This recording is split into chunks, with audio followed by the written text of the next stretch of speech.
দেখো, আমি একটা কথা মন প্রাণ দিয়ে বিশ্বাস করি যে জীবনে ভয় পেতে নেই।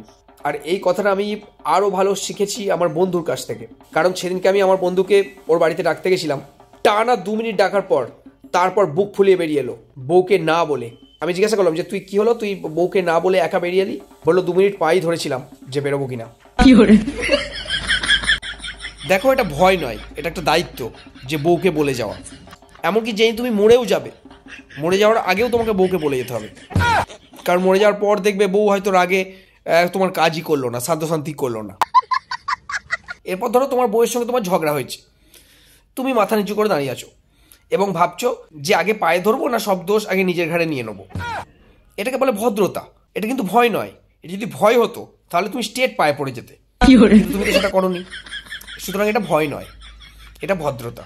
আরেকটা কথা, যে বিয়ের পর তোমার জীবনের বাক্য রচনা মান সম্মান দিয়ে অন্তত করা যাবে না।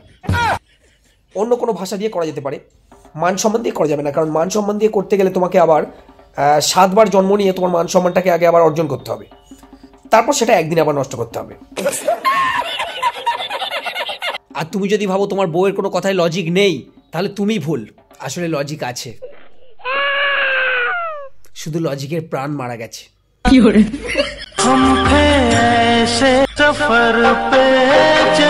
আর আমার বন্ধুর বউয়ের রান্না ব্যাপক লাগে, মানে বউয়ের রান্না বলতে অজ্ঞান।